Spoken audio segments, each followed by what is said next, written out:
How can we get maximum marks in class 10th and intermediate boards? कैसे वो तरीके हैं जिसके सहायता से हम 10वीं और 12वीं की परीक्षा में अधिक से अधिक अंक ला सकें। तो इसके लिए मेरा कुछ सुझाव होगा आप लोगों के लिए। First of all, the most important thing is your knowledge. If you will have knowledge you can write something. पहला जो सबसे महत्वपूर्ण बात है वह है कि नॉलेज सबसे अधिक इम्पोर्टेंट है। तो आप थ्रू आउट NCERT की जो भी बुक्स हैं उसको आशा है आप लोगों ने पढ़ लिया होगा, रिवीजन करें। और सबसे मेन चीज़ यही है कि आपका नॉलेज, अगर आपके पास नॉलेज है तो इजीली वे में सारे प्रश्नों के आंसर दे सकते हैं। तो knowledge is one of the most important part for your maximum marks achieving in class 10th and intermediate. Second जो है आपका राइटिंग है, हैंड राइटिंग।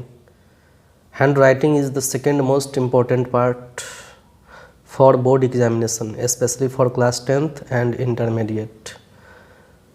लिखना तो है ही, बहुत लोग लिखते भी हैं, लेकिन आपका राइटिंग अच्छा होना चाहिए। एक ही चीज़ हम लोगों ने देखा है, एक ही चीज़ दो बच्चे लिख के आते हैं, अगर एक का राइटिंग बेहतर है दूसरे की अपेक्षा तो जिसका राइटिंग बेहतर है उसको अधिक नंबर मिल जाते हैं। ऐसा होता है। तो राइटिंग पर भी ध्यान दें। जिन लोगों का राइटिंग बेहतर नहीं हो पा रहा है, प्रयास करें कि सुबह में जो है प्राथमिक काम, पहले काम के रूप में 1 पेज राइटिंग लिखें और वो पेंसिल से लिखें तो ज़्यादा बेहतर होगा। साथ ही साथ जिस बच्चे का राइटिंग बेहतर है उसका 1 पेज बेहतर राइटिंग में आप अपने सामने रखें और उसको देख के लिखने का प्रयास करें, तो कुछ दिनों में ज़रूर कुछ न कुछ सुधार हो जाता है राइटिंग में।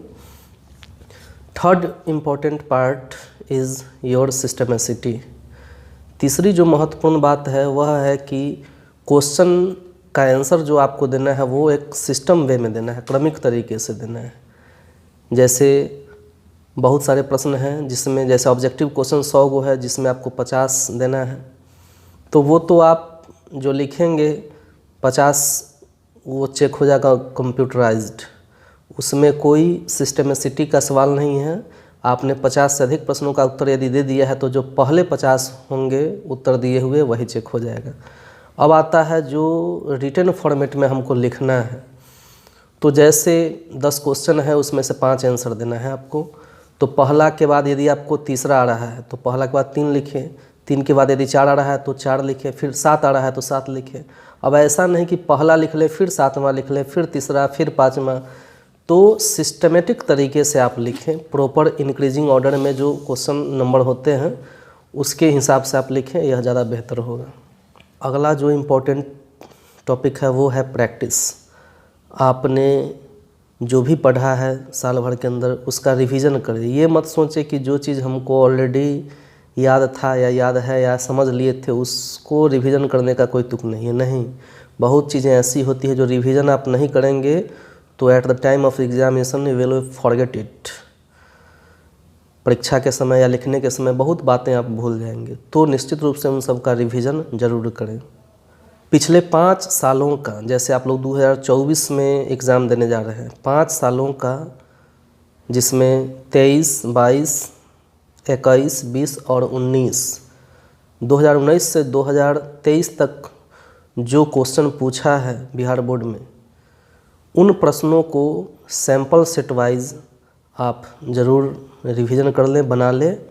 बहुत सारे क्वेश्चन उसी से आ जाएंगे या उस तरीके के होंगे, तो अगर आप उसको बना लिए हैं तो ज़्यादा बेहतर होगा प्रश्न का उत्तर देते समय आपके लिए। अब जब कि परीक्षा के लगभग 3 महीने बच चुके हैं तो कोचिंग क्लासेस के बाद आप कम से कम घर पर 4 से 5 घंटा ज़रूर पढ़ें और उस 4-5 घंटों में थोड़ा थोड़ा ही समय सभी सब्जेक्ट्स को देना है, सभी सब्जेक्ट पर थोड़ा रिवीजन करना है, पढ़ना है। तो यह ज़रूर ध्यान में रखें। The next important thing is don't take much advices from others. ज़्यादा अधिक सलाह आप अन्य लोगों से नहीं लें। सलाह ज़रूर लें लेकिन योग्य व्यक्ति से और सही सलाह लें। होता क्या है कि कई बार बच्चे को इतना अधिक सलाह मिल जाता है कि उसी में वो कन्फ्यूज्ड हो जाता है। स्पेशली ग्रामीण इलाकों में जिसको कुछ नहीं आता है वो भी सलाह ज़रूर किसी को दे देता है। तो ज़्यादा सलाह अगर आप सुनेंगे लेंगे तो खुद ही कन्फ्यूज हो जाएंगे। तो किसी योग्य व्यक्ति से जो सलाह मिल रहा हो, सही सलाह मिल रहा हो, वही सुने और फिर आगे अपना पढ़ाई जारी रखें। यह जो समय है आपके लिए बहुत इम्पोर्टेंट समय है। तो इस पूरे पीरियड में अगले 3 से 4 मंथ तक आप अपने स्वास्थ्य के प्रति भी बहुत सतर्क रहें। इस बीच अगर आपका स्वास्थ्य खराब होता है 10 दिन, 20 दिन, महीना दिन, यदि आप उसके चलते खो देते हैं तो यह एक बहुत बड़ा लॉस होगा आपका। तो आप निश्चित रूप से स्वस्थ रहने के लिए सभी चीज़ करें, समय पर उठें, सोएं, खाएं और योग और मेडिटेशन ज़रूर करें। और साथ ही साथ हो सके तो कुछ खेल कूद की गतिविधियों में भी हिस्सा लें। यह आपको शारीरिक और मानसिक रूप से स्वस्थ रहने में हेल्प करेगा।